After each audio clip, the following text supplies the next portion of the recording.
자, 오늘 저는 이제 드디어 마가복음 강의 마지막 시간, 벌써 67번째, 67번째 시간이었더라고요. 얼마나 길었습니까? 그리고 이게 중간에 또 이 본문이 쉬웠던 것만이 아니라 또 좀 지리하게 흘러가는 때도 있었거든요. 제가 이제 쭉 지나간 한 주간 마지막 강의를 준비하면서 지나갔던 노트들을 제가 쭉 들춰보니까 저한테도 조금 어려웠던 시간이 있고 여러분들에게도 조금 지루하고 지리했던 시간도 있었으리라 생각이 들어오더라고요.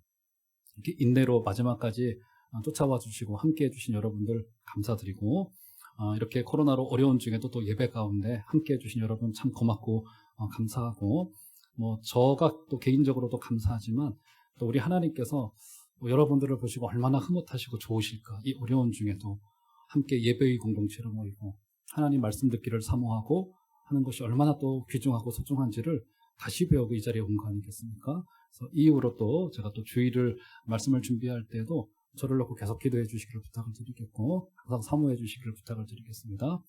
자, 오늘 마지막 시간이니까 마가복음의 결론이겠죠. 그러죠? 자, 마가복음 1장이 어떻게 시작되어졌습니까? 예수님께서 어떤 선포를 하시면서 시작되어져요? 하나님 나라가 여기 이미 임하여 와 있다는 말로 시작되어집니다. 그리고 오늘 놀랍게도 또 어떻게 결론되어집니까? 우리 예수님께서 승천하셔서 하나님 우편에 앉았다라고 하는 한 컷의 그림으로 보여줍니다. 주님께서 하나님 우편에 앉으셨다는 것은 그분의 통치가 이제 본격적으로 시작되어졌다는 것을 보여주는 하나의 그림이에요. 하나님의 통치로 이 땅에 임재하여 오셨고 하나님의 통치로 이 땅을 그가 오실 마지막 날까지 이끌어 가시겠다는 겁니다. 제가 또 중간에도 말씀드리겠지만 그래서요 여러분, 우리의 눈에 막 우리를 지금 통치하는 듯한 세력이 있는 것 같아요. 그 대표적으로 어떤 겁니까? 돈이 우리를 집어삼킬 것 같아요. 특별히 이제 우리나라 같은 경우는 유교 문화에 비롯한 이 비교 의식이 우리의 마음을 병들게 만듭니다. 너무너무 많아요. 그렇죠? 우리의 마음의 병을, 마음의 여유를 갉아먹는, 마음의 믿음을 갉아먹는 것들이 너무 많습니다. 그런데 마가복음이 처음부터 끝까지로 우리에게 선포하고 있는 내용이 뭐예요? 주의 통치가 여기에 임해 있다는 겁니다. 이게 굉장히 중대한 복음의 한 면이에요. 복음은요, 우리의 이 포켓 속에 구원열차 하나 넣는 것을 이야기를 하죠. 우리는 왕의 통치를 받는 하나님의 백성이라는 사실 앞에 다시 한번 서게 되는 겁니다. 이 땅에 여러분을 다스릴 거 아무것도 없습니다. 오직 주님의 오른손 외에는 없는 거예요. 이 땅에 그리 강력해 보이는 저 물질의 능력도요, 주님이 오시는 그날 가운데 하나로 전부 다 수렴이 되어질 겁니다. 창세기를 보면요, 재밌는 그림이 한 가지가 있어요. 뭐냐면 애굽 땅에 기근이 엄청나게 찾아 들어옵니다. 기근이 찾아 들어와죠. 온 땅이 다 말라 비틀었겠죠. 장장 7년의 기근이었어요. 우리 지난주에 비 오기 전에 한 두세 달 비가 안 왔잖아요. 가뭄이라고 온 나라가 난리 나지 않았습니까? 7년의 기근이었어요. 난리가 납니다. 기근 때문에 이집트를 비롯하여서 그 인근 지역의 나라들의 난리가 났어요. 맞죠, 여러분? 그런데 어떻게 됩니까? 온 백성들의 그 인근 나라의 모든 땅과 물질이 바로에게 돌려질 때, 진정한, 그러니까 하나의 이건 상징의 그림이에요. 왕에게 돌려질 때 다시 비가 내리기 시작하고 추수가 시작되어집니다. 그날이 온다는 거예요. 반드시 역사의 주권이 잠시 인간에게 이양되었었습니다. 모든 주권과 권세와 능력은 바로 다 하나님의 것이에요. 모든 권세는 하나님의 것이에요. 근데 그것이 잠시 우리에게 왔었어요. 물질로 오기도 하고요. 정치적인 권세로 오기도 하고요. 사실은 교회의 권세로 우리 당회에게 몇 가지의 권세를 우리 하나님께서 맡겨놓기도 했습니다. 그런데 그것이 어느 날에는 우리 주님께로 전부 다 이양될 날이 오고 우리는 그 이양될 날을 바라보면서 이 땅을 살아내는 겁니다.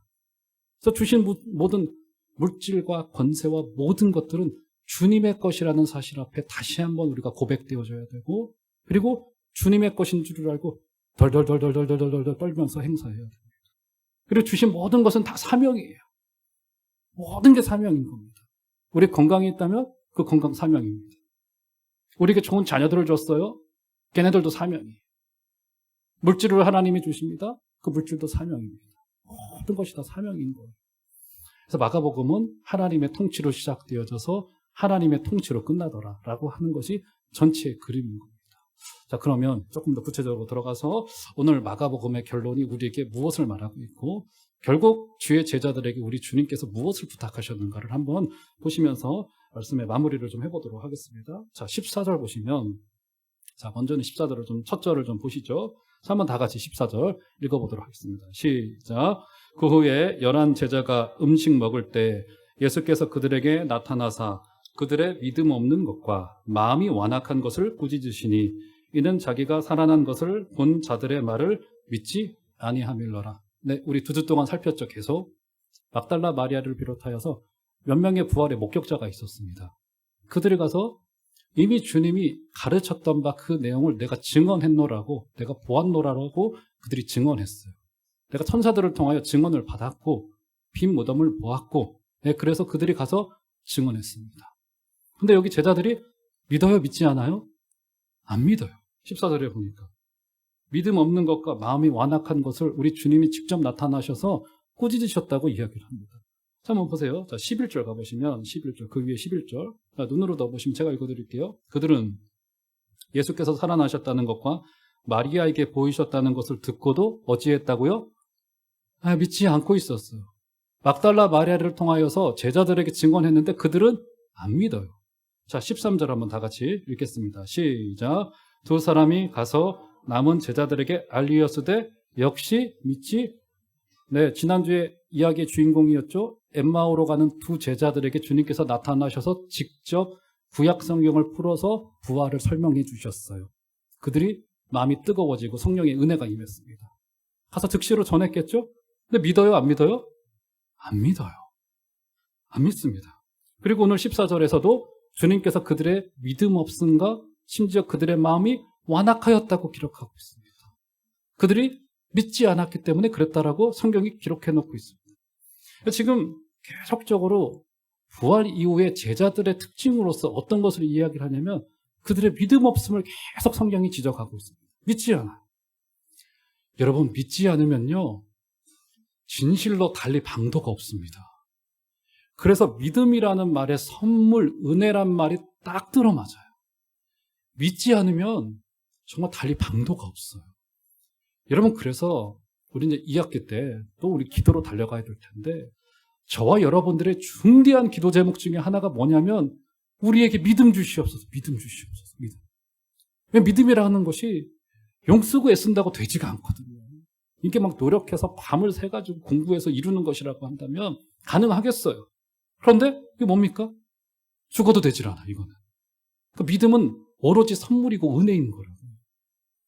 여러분, 저와 여러분들의 믿음을 놓고 더 큰 믿음을 달라고 간구하시는 여러분들 되시기를 주의 이름으로 축원합니다.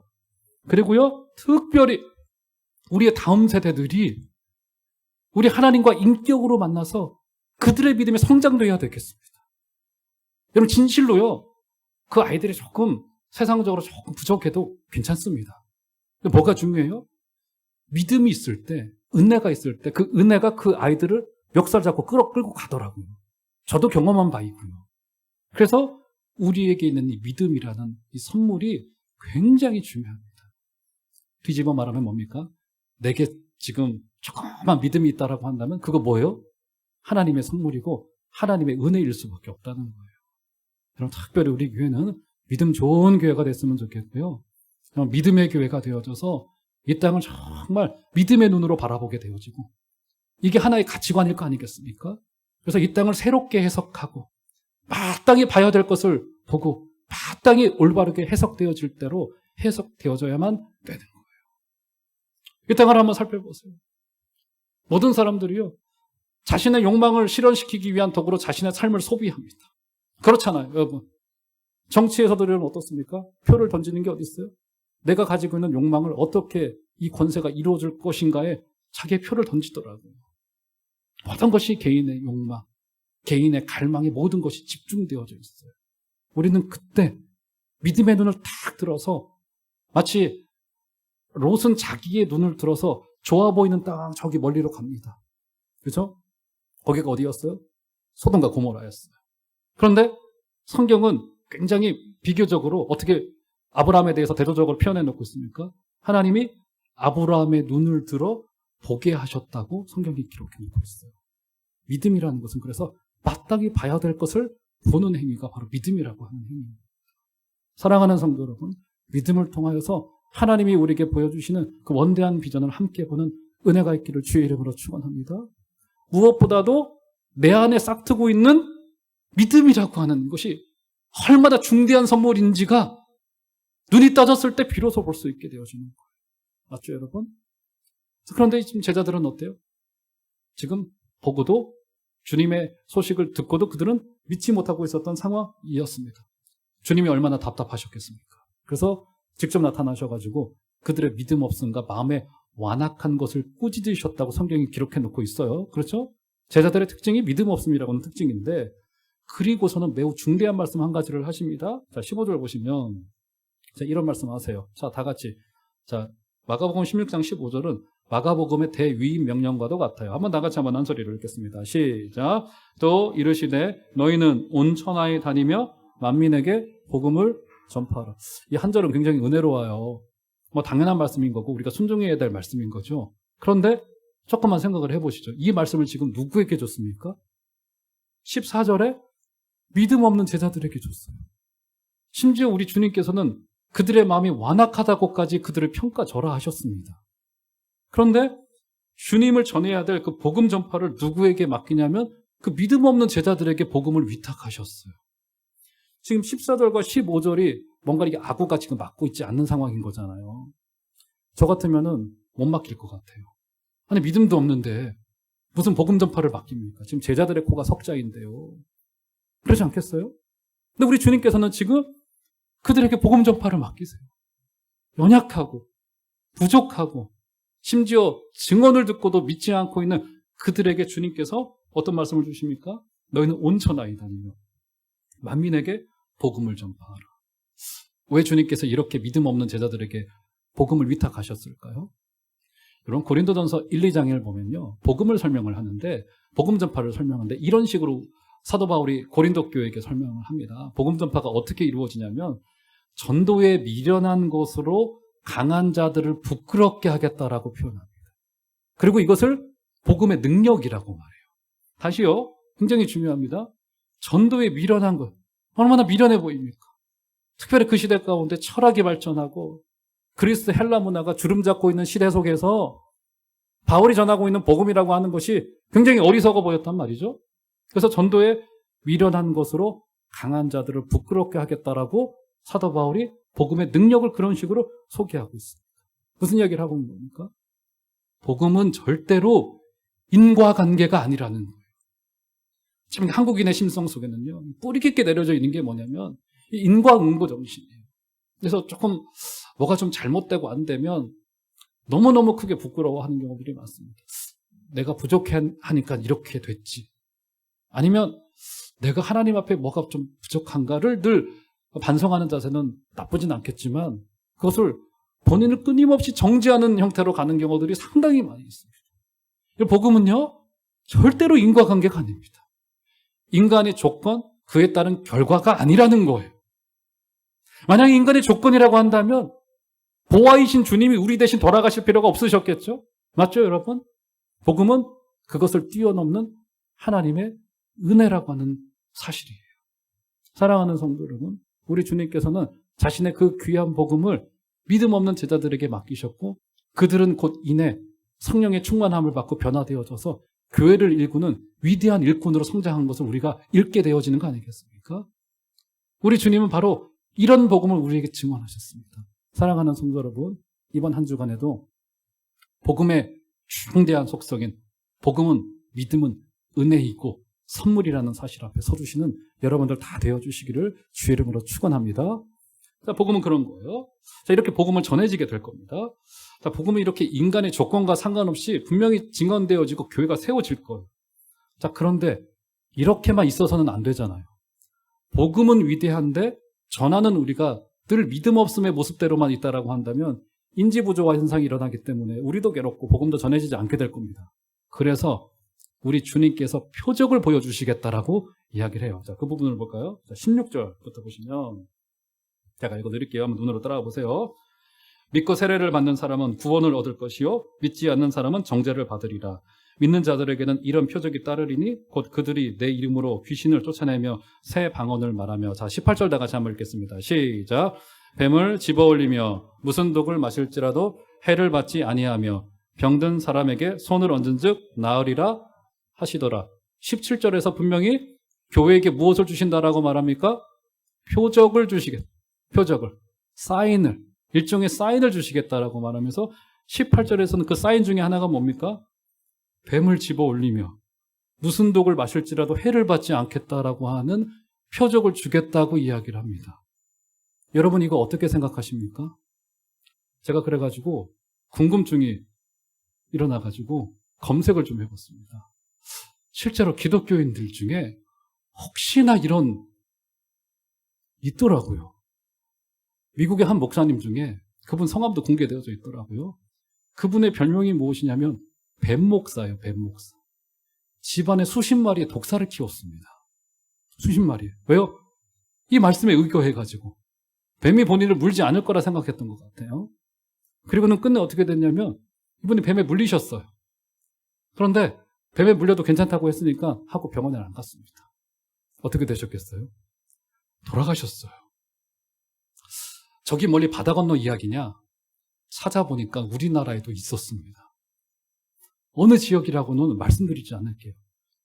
제가 살았던 동네하고 가까운 지역이라 말씀을 못 드리겠더라고요. 실제로 기사화됐더라고요. 그렇죠? 이런 만용을 부린 사례가 좀 있습니다. 여러분 이런 종교 열광주의는요. 역사 속에서 벌어져 왔었고요. 지금도 벌어지고 있는 역사입니다. 제가 한두 번 말씀드렸던 것 같아요. 필리핀 같은 경우는 카톨릭이 굉장히 강한 국가입니다. 그래서 고난주간이 되면은 몇몇 성도들이 어떤 만용을 부리냐면 본인의 손목에 실제로 못을 박습니다. 그리고는 한 30분에서 1시간 동안 십자가에 실제로 달리는 일을 하기도 해요. 왜냐하면 우리 주님께서 나를 따라오려거든 자기 십자가를 지고 자기를 따를 것이니라라고 말했기 때문에 그 말을 문자 그대로 받은 거예요. 그래서 1시간이고 2시간이고 이 손목에 이 뼈와 뼈 사이에 못을 박아가지고 실제로 십자가에 달리는 이벤트를 하기도 합니다. 몇몇 보수적인 카톨릭 교도들이 그렇게 한다라고 알려져 있어요. 여러분 아무리 21세기라 하더라도 이런 현대적인 종교 열광주의는 얼마든지 이 야만의 모습으로 때로는 나타나기도 합니다. 여기서의 문제의 핵심이 뭘까요? 신앙을 하나의 형태로 기호화하거나 상징화하는 것은 늘 상당히 위험성이 따른다는 거예요. 굳이 믿음을 뱀의 독을 짚는 것으로 먹는 것으로 우리가 증명할 필요는 없습니다, 여러분. 그럼 뱀은요, 잘 잡아 드시면 되겠습니다. 드시는 분이 계실런지 모르겠지만, 그렇죠. 뱀을 키우실 필요 없겠고요. 그러니까 신앙을 어떤 것 하나로 기호화하고 상징화할 때는 늘 조심해야 돼요. 기독교 역사 속에서도 있었어요. 예를 들면은 과거 서구교회가 우리랑은 교회 건물 형태가 많이 다릅니다. 늘 지하실을 둬요. 거기다 뭘 두냐면 지금 그런 교회들을 찾아가 보면 거기에 밑에 동상들이 많이 이렇게 전시가 되어져 있어요. 그게 어떤 것이었냐면 그들의 믿음의 선배들의 성상을, 성인들의 형상을 본따서 성상을 만들었습니다. 이게 왜 만든지 아세요? 예술성이 굉장히 높아요. 이 성상 앞에서 이 성상을 바라보며 기도하거나 성경을 읽으면 훨씬 더 영성이 깊어질 것이다라고 하는 생각을 실제로 가지고 있었습니다. 그래서 그 앞에서 성경을 펴고 읽어요. 실제로. 이런 영성운동이 있었습니다. 그 앞에서 기도를 합니다. 그러면 기도가 더 잘 응답될 것이다라고 하는 생각이 그들 가운데 있었습니다.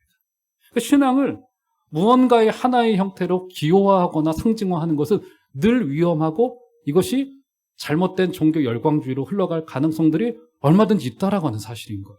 그렇죠? 그래서 어떤 것이든 기호화하면은 안 돼요. 그래서 우리 교단 가운데도 말씀 운동이 일어날 때 늘 이것을 문제를 지적을 했어요. 그래서 우리 교단 총회 같은 경우에는 수년 전에 적어도 예배당 건물 안에서는 이 십자가 뒤에 걸어놓은 십자가를 전부 다 내리자. 우리 교회도 아마 옛날엔 있었을 겁니다. 십자가가. 그런데 우리 교단 총회가 그것을 결의하여서 십자가 형태마저도 교회 안에 둘 수 없다는 거예요. 그것이 우리의 믿음을 대변할 수 없다는 거예요. 그래서 목걸이를 십자가로 하시고 다니는 분들은 괜찮습니다. 하고 다니시면 되는데 그 목걸이가 우리 신앙을 좋아지게 만들지는 않습니다. 이쁘시면 하시면 돼요. 맞죠, 여러분? 여러분, 지금 우리가 활용하고 있는 이 유튜브나 이 영상 매체들도요, 이것이 잘못된 하나의 상징이 될 수가 있어요. 저는 이 유튜브가요, 우리 성도들에게 지난 2년 동안에 예배를 도와주었던 아주 고마운 기술이고, 이것을 흔히 이제 신학적으로는 일반 은총이라고 이야기를 합니다. 특별 은총은 이 성경인 거고요. 유튜브 같은 경우가 일반 은총이라고 표현할 수도 있어요. 그렇죠? 그런데 지난 세기 때 이미, 지난 세기 중반쯤입니다. 1900년대 한 5, 60년대 이미 서구 교회에서는 기술이 폭발적으로 증가하면서 몇몇 기독교 학자들이 기술에 대한 경고를 내렸습니다. 어떤 경고를 내린지 아세요? 일정의 임계점을 넘어서게 되어지면은 분명히 특별한 그래프가 나타날 거라는 거예요. 그게 뭐냐면 기술이 발전하면 발전할수록 기술의 도움을 받아가지고 교회가 유익해질 수는 있어요. 그런데 기술이 발전하면 발전할수록 임계점을 넘어가게 되면은 영성은 반비례의 그래프를 그릴 것이다. 이것을 이미 닐 포스트만 같은 영성신학자들은 이미 경고한 바 있습니다. 기술과 영성의 반비례성. 근데 지금 나타나고 있습니까? 안 나타나고 있습니까? 이미 나타나고 있는 바예요. 그래서 지금 제가 이제 일부 예배 마치고 아까 김밥을 먹으면서도 유튜브로 이제 뉴스도 신청을 하고 몇몇 기독교 콘텐츠들도 굉장히 많아져요. 그런데 흐름을 쫙 보면요, 지난 2년 전보다 지금 기독교 콘텐츠들도 훨씬 더 자극적이 됐습니다. 제목도 자극적이에요. 특히 이제 저와 같은 목회자들은 타겟이기 때문에 너무너무 때로는 낯불거지는 제목들도 많고요. 흔히 이제 썸네일이라고 하죠. 이 첫 화면을 어떻게 자극적으로 만들 것이냐. 그 신앙을 하나의 것으로 기호화하고 상징화하는 것이죠. 그렇죠? 그래서 기독교의 영성마저도 유튜브 떡상을 기다리고 있는 이런 사례들이 너무나도 많은 것을 보게 되었습니다. 사랑하는 성도 여러분, 왜 우리 하나님께서 말씀이라고 하는 지리하고 어려운 것들을 우리에게 주었을까요? 신앙은요, 우리 하나님만큼이나 넓고 크기 때문에 하나의 것으로 천편일률적으로 상징화하고 기호화할 수 없다는 의미가 여기에 담겨져 있습니다. 여기에는 하나님의 스토리가 담겨져 있고요. 여기 앉아 계시는 수백 명 성도님들의 인생의 스토리가 여기에 담겨져 있는 거고요. 그렇죠? 여러분, 사랑하는 여러분, 여러분의 인생을 가지시고 말씀의 렌즈에 비추어서 그분 앞에 날마다 서주시는 복된 은혜가 있으시기를 주의 이름으로 축원합니다. 자, 그러면 아니란 건 알겠어요. 그럼 도대체 이 18절에 이 말씀이 도대체 뭐냐는 거예요. 여기 보면은 뱀을 집어 올리며 무슨 독을 마실지라도 해를 받지 않겠다라고 이야기를 합니다. 자, 그러면 지금부터 우리 구약성경 속에서 여기를 조금 말해놓고 있는 듯한 아주 유사한 구절, 한 구절이 있습니다. 자, 이사야 11장을 좀 스크린에 올려줘 보시면 구약성경에 이미 얘기하고 있는 바인데요. 한번 8, 9절 한번 두 절을 다 같이 한 소리로 읽어보겠습니다. 시작. 젖 먹는 아이가 독사의 구멍에서 장난하며 젖된 어린아이가 독사의 굴에 손을 넣을 것이라. 내 거룩한 산 모든 곳에서 해됨도 없고 상함도 없을 것이니 이는 물이 바다를 덮음같이 여호와를 아는 지식이 세상에 충만할 것임이니라. 그대로 올려줘도 보시면, 자, 원래는 이사야 11장 1절부터 9절까지 전부 다 읽어야 됩니다. 자, 저 이사야 11장은 어떤 것을 이야기하고 있냐면 여호와의 날을 우리에게 설명해 주고 있습니다. 여호와의 날에 어떤 일이 있을 것인지를 여러 가지로 설명을 해주고 있는데 그 중에 하나가 8절이에요. 젖 먹는 아이가 독사의 구멍에 들어가서 장난을 친대요. 독사의 구멍에 들어갔으니까 무엇과 장난을 치겠습니까? 무엇과요? 독사와 장난을 치는 거예요. 그리고 젖을 방금 뗀 어린아이가 이제 조금 걸어 다닐만 하겠죠? 그때 독사의 굴에 손을 집어넣어요. 그래도 해가 없을 것이다라고 이야기를 합니다. 어떤 그림을 그려주고 있는 걸까요? 바로 저 이사야 11장 8절의 저 말씀이 마가복음 16장 18절에서 성취가 되어진 거예요. 어떤 걸 우리에게 그려주고 있는 걸까요, 여러분? 무엇을 우리 주님께서 말씀하시려고 하는 걸까요? 지금 우리가 살고 있는 이 시대가 독으로 가득하잖아요. 어딜 가나 인간은요, 이 땅의 독에 전부 다 노출되어져 있습니다. 제가 지난 한 6개월 동안 뉴스를 딱 끊었습니다. 막 대통령 선거로부터 시작하여서 드는 생각이 뭐냐면, 지들끼리 싸우는 걸 내가 왜 보고 있으면 이 생각이 들더라고요. 너무 싫어가지고 거의 신경을 사실 이것도 모르는 것만은 아닙니다. 잘 알고 해석하고. 근데 너무 지치더라고요. 이게 어떤 분은 그것을 이제 폭력이라고 하더라고요. 폭력이라고. 사람이 귓전을 때리는 폭력이 영혼을 지치게 만들더라고요. 굉장히 지치게 만들더라고요. 귀가 지칠 정도예요. 온갖 공해와 소음, 욕망의 공해, 시기와 질투의 소음, 미움의 아우성, 우리의 온 영혼이 독성에 퍼져 있어요. 피한다고 되던가요? 안 돼요. 거리만 걸어 다니면 어떤 일이 벌어집니까? 식당에만 가보더라도 켜져 있는, 플레이되고 있는 텔레비전을 바라보게 되어지면 거기서 나오고 있는 그 독성을 피할 길이 없어요. 지금 이사야는 완성된 하나님의 나라를 보고 노래하는 거예요. 어떤 노래를 하고 있는 겁니까? 이 독이 전부 다 치유되어질 것이다. 어린아이가 독사의 굴에 손을 넣어도 해받지 않는 날이 반드시 오게 될 것인데 그 날이 바로 여호와의 날이고 그리스도께서 뱀의 머리를 밟으심으로부터 이 일이 이루어질 것이다라고 하는 사실을 우리에게 약속해 주고 있는 겁니다. 그래서 교회에 어떤 약속을 줍니까? 병든 사람에게 손을 얹은 즉 나으리라. 무슨 이야기인 거예요? 단순한 기적만을 말하는 것이 아니라 교회가 바로 치유하는 공동체. 이 땅에 가난한 자들의 가난을 치유하고 아픈 자들의 아픔을 만져내고 독성으로 죽음의 공포로 꽉 붙들려 있는 자들의 그 마음을 풀어내고 하는 치유하는 공동체로 우리 종합제일교회가 부름받고 있다라고 하는 사실입니다. 사랑하는 성도 여러분, 우리 더 약한 곳으로, 더 아픈 자에게로, 교회는 더 아픈 자들이 더 몰려와야 됩니다. 교회가 그 자들을 담당해내며 치유하는 복된 은혜가 있으시기를 주의 이름으로 축원합니다. 자, 이렇게 주님께서 말씀하시고 난 뒤에 이제 말씀의 결론을 주시면서 마가복음의 결론을 주십니다. 자, 19절, 20절 한번 볼까요? 마지막입니다. 자, 이 결론을 줘요. 한번 두 절 다 같이 한번 마지막으로 한번 한 소리로 읽어보도록 하겠습니다. 시작. 주 예수께서 말씀을 마치신 후에 하늘로 올려디사 하나님 우편에 앉으시니라. 제자들이 나가 두루 전파할세 주께서 함께 역사하사 그 따르는 표적으로 말씀을 확실히 증언하시니라. 자, 19절 다시 눈을 더 보시면 19절에 어떤 내용이 기록되어져 있죠? 아까 제가 설교 초두에서 말씀드린 바대로 예수께서 승천하셔서 어디에 앉아 계십니까? 하나님 우편에 앉아 계세요. 이것은 우리 예수님이 지금도 이 땅을 통치하고 있다라고 하는 사실을 보여주고 있는 한 컷의 그림인 겁니다. 그렇죠? 오른쪽이라고 하는 의미도 있겠으나 오른쪽은 주님이 지금 여기 왕이시라는 거예요. 여러분 이거 진실로 믿으십니까? 돈이 왕이 아니에요. 이 땅의 대통령이 왕이 아니고요. 저 중국의 주석이 왕이 아니고요. 미국의 저 위대해 보이는 대통령이 이 땅을 통치하는 거예요. 이 시대의 가치관 있죠? 없으면 죽을 것만 같아요. 남과 비교가 아니라는 겁니다. 지금 유일한 왕은 예수께서 지금도 우주를 통치하고 계신다는 거예요. 그것이요, 주님 오실 그날에 반드시 모든 사람에게 명명백백하게 드러나게 될 거예요. 믿음은 그것을 보는 겁니다. 그래서 마가복음은 하나님의 통치로 시작하였다가 하나님의 통치로 맞춰지는 거예요. 우리 인생도 마찬가지인 겁니다. 자, 그러면서 그 통치가 지금 이루어지고 있는데 제자들에게는 어떤 걸 부탁합니까? 20절 보시면 19절에서는 예수님의 통치, 20절에서는 제자들이 나가 두루 전파할세. 자, 무엇을 전파했겠습니까? 그러면 무엇을요? 예수님의 그 통치를, 주님이 지금 여기를 통치하고 계신다, 주님이 지금 왕으로 임재해 계신다라는 사실을, 주님이 지금 왕이 되신다는 사실을 제자들은 지금 나가서 두루 전파하였다. 복음을 그래서 전하였다라고 하는 것은 예수님이 우리의 왕이 되신다는 사실을 전파하는 것.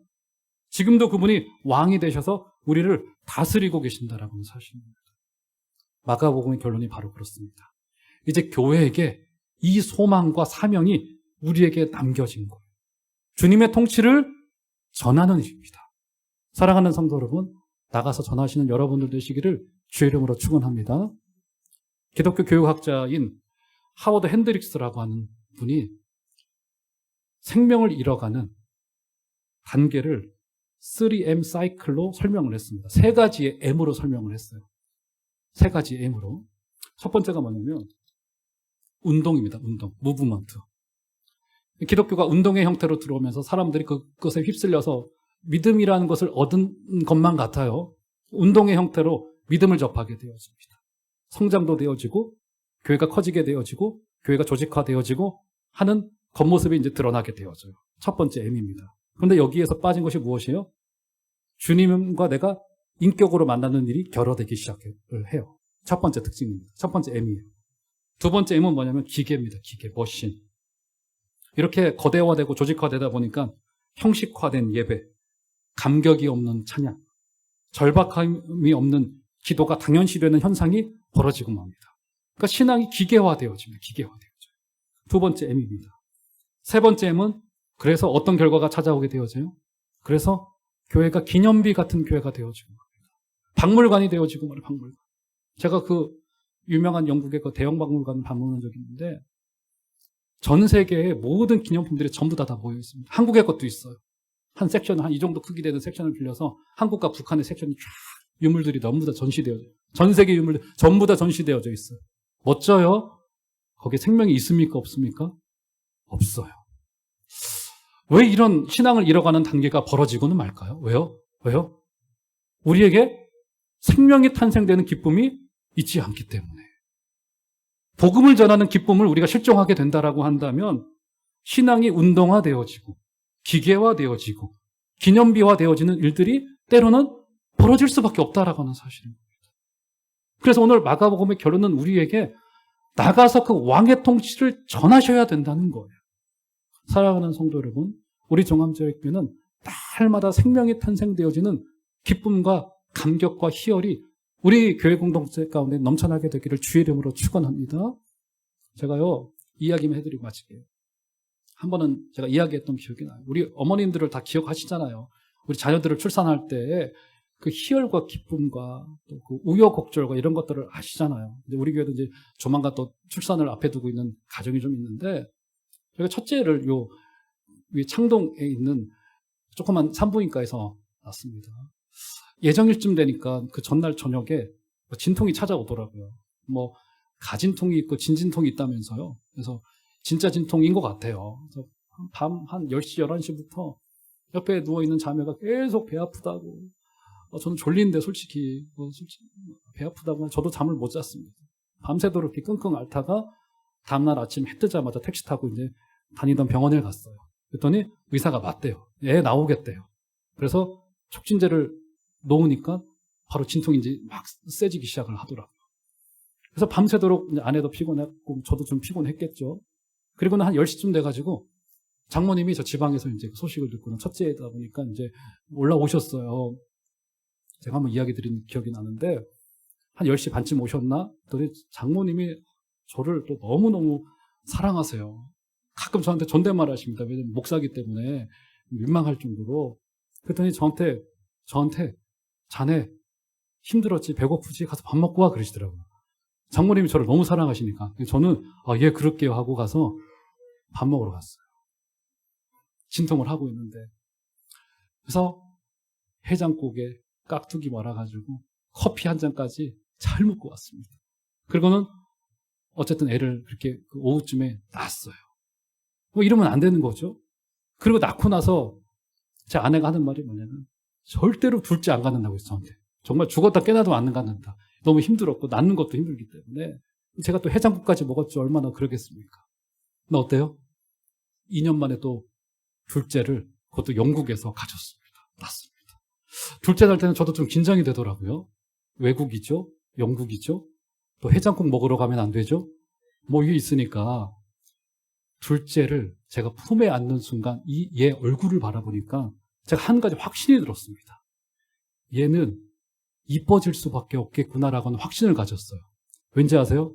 얼굴이 완전히 찌그러져가지고 눈이 단추구멍만 하고 괴기하게 생겨가지고 얘는 이것보다 더 못생겨질 수는 없겠구나. 점점 이뻐지겠구나 싶은 생각이 들더라고요. 엄마는 어떻습니까? 이 아이가 이상하게 생기던 괴기하게 생기던 생명을 안는 순간 그 안에 감탄과 감격과 희열과 기쁨과 이게 한 가정에게 주는 생명의 역사인 거죠. 교회도 마찬가지예요. 어떤 영성학자는 교회를 그렇게 3M으로 결론된 교회를 박물관 교회다라고 표현하더라고요. 끔찍한 이야기인 겁니다. 사랑하는 성도 여러분, 우리 교회 날마다 생명을 탄생시키는 희열과 기쁨이 있는 교회가 되기를 주의 이름으로 축원합니다. 지금 여러분 주위에 믿지 않은 분이 있다라고 한다면 지금 당장 가셔서 전하셔야 됩니다.